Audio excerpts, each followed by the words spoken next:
ଟିକେ ମାଉସୀ ପିଙ୍କୁ ଟିକେ ଡାକିଲ, ଆମେ ସବୁ ପିଲାମାନେ ଖେଳିବାକୁ ଯିବୁ। ଯଦି ଆମେ ପିଙ୍କିକୁ ନ ଡାକିଲୁ ସେ ମନ ଦୁଃଖ କରିବ, ସେଥିପାଇଁ କହିଦିଅ ଆମ ସାଙ୍ଗେ ଖେଳିବାକୁ ଯିବୁ। ଆଲୋ ଏ ମିକି, ତତେ ତୋ ମା କେମିତି ଛାଣୁଛି କିଲୋ? ପାଠ ସାଠ ପଢୁଛୁ କି ନାହିଁ? ଖାଲି ଯେତେବେଳେ ଦେଖିଲେ ବି ଖେଳୁଛୁ। ତୁ କ'ଣ ପାଠ ପଢିବୁନି କି? ତୁ ଏଠୁ ଗଲୁ, ମୋ ଝିଅ ଖେଳିବାକୁ ଯିବନି, ମୋ ଝିଅ ଆଜି ପଢିବାକୁ ଯିବ। ଟିକି ମାଉସୀ, ମୁଁ ପରା ସକାଳେ ଉଠି ସବୁ ପାଠ ପଢି ସାରିଲିନି, ଏବେ ଟିକେ ଖେଳିବୁ, ଆଉ ତାପରେ ଆଉ ପାଠ ପଢିବୁ। ଚିଙ୍କିକୁ ଡାକୁନ ଟିକେ, ଆମେ ସମସ୍ତେ ଖେଳିବୁ। ନାଇଁ ମିକି, ମୋ ଝିଅ କୁଆଡ଼େ ଖେଳିବାକୁ ଯିବନି। ମୋ ଝିଅର ଏ ବର୍ଷ ପଞ୍ଚମ ହବ, ଆଉ ସେ ପାଠ ସାଠ ନ ପଢିଲେ ସେ ପଞ୍ଚମରେ ଫେଲ୍ ହେଇଯିବ। ତୁ ଯାଇ ତୋ ଘର ପାଠ ପଢେ, ଏବେ କ'ଣ ଖେଳକୁଦ ନାହିଁ, ନହେଲେ ମୁଁ ତୋ ମାଆକୁ ଡାକିବି।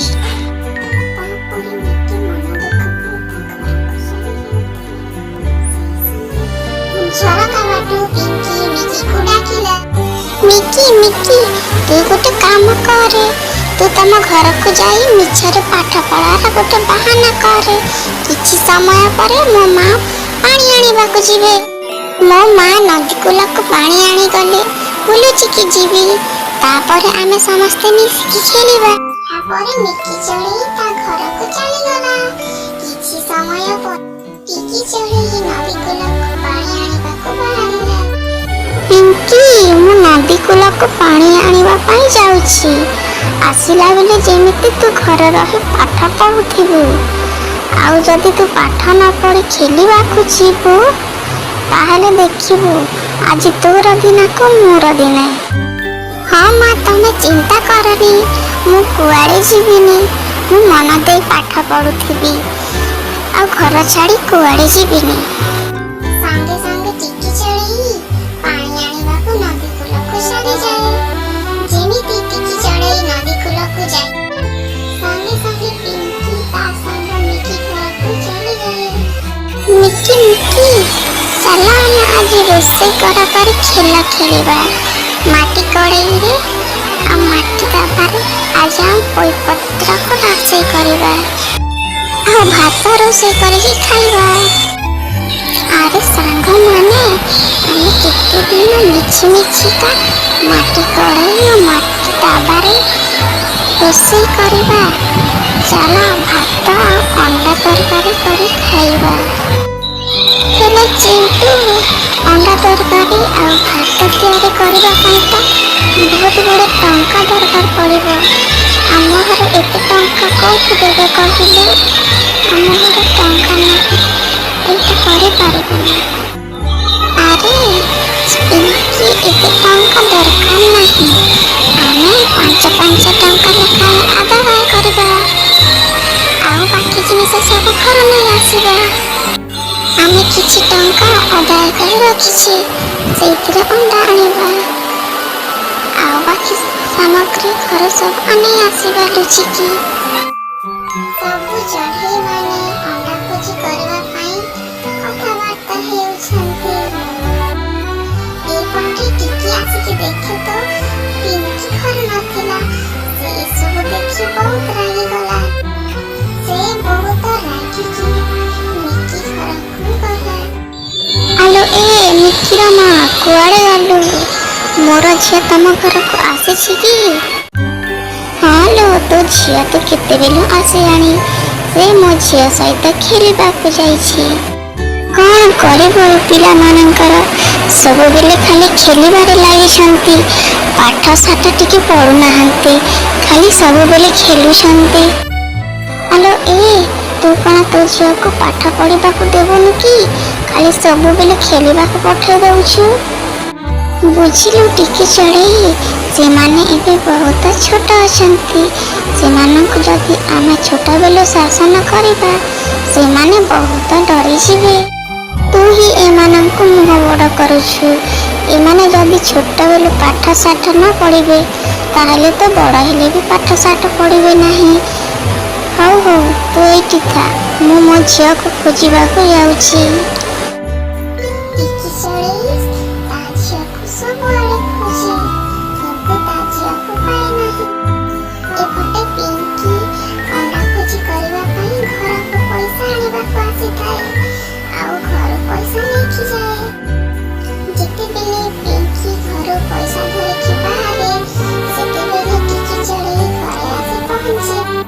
ଝିଅକୁ କୁଆଡ଼େ କୁଆଡ଼େ ଯାଇକି ମୁଁ ଖୋଜିଲିଣି, ହେଲେ ପାଉନାହିଁ। କେଉଁଠି ସେମାନେ ଖେଳୁଛନ୍ତି କେଜାଣି? ମୋତେ ତ ବହୁତ ଚିନ୍ତା ଲାଗୁଛି, ସେମାନେ କେଉଁଠି ଯାଇକି ଖେଳୁଛନ୍ତି।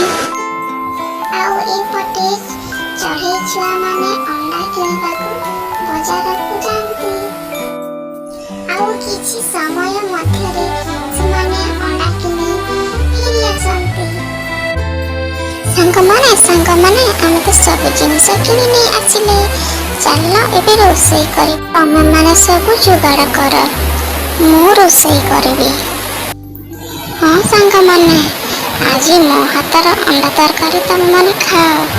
ଜାଣିବ ଚିଣ୍ଟୁ କେତେ ବଢ଼ିଆ ଅଣ୍ଡା ତରକାରୀ ତିଆରି କରୁଛି। ତମେ ଭାବିବ ସବୁଦିନ ଖାଇବାକୁ ଇଚ୍ଛା କରିବ। ଏହାପରେ ଛୋଟ ଚଢ଼େଇମାନେ ଭାତ ସହିତ ଅଣ୍ଡା ତରକାରୀ ରୋଷେଇ କରନ୍ତି। କିଛି ସମୟ ପରେ ଭାତ ଓ ଅଣ୍ଡା ତରକାରୀ ପ୍ରସ୍ତୁତ ହୋଇଯାଇଥିଲା। ଚିଣ୍ଟୁ କାଉ, ତୁ ଯାହା ପାଖରେ ଥିବା କଦଳୀ ଗଛର କଦଳୀ ପତ୍ର ନେଇ ଆ। ଆମେ କଦଳୀ ପତ୍ରରେ ଭାତ ଖାଇବା। ସବୁ ଚଢ଼େଇମାନେ ଅଣ୍ଡା ଭୋଜି କରିବା ପାଇଁ କଥାବାର୍ତ୍ତା ହେଉଛନ୍ତି। ଚିଣ୍ଟୁ କାଉ କଦଳୀ ପତ୍ର ଆଣିବା ପାଇଁ ସାଙ୍ଗେ ସାଙ୍ଗେ ଚାଲିଯାଏ। ସେହି ସମୟରେ ଗୋଟିଏ ଚିଲ ଅଣ୍ଡା ବାସ୍ନା ଶୁଙ୍ଘି ଚଢ଼େଇମାନଙ୍କ ପାଖକୁ ଚାଲି ଆସେ।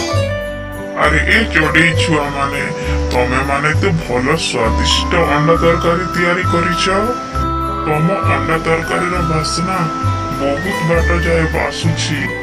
ସେଥିପାଇଁ ତ ମୁଁ ଶୁଙ୍ଘି ଶୁଙ୍ଘି ତମ ପାଖକୁ ଚାଲି ଆସିଲି। ଦେଲ ମତେ ଅଣ୍ଡା ତରକାରୀ ଆଉ ଭାତ ଦେଲ, ମୁଁ ଖାଇବି।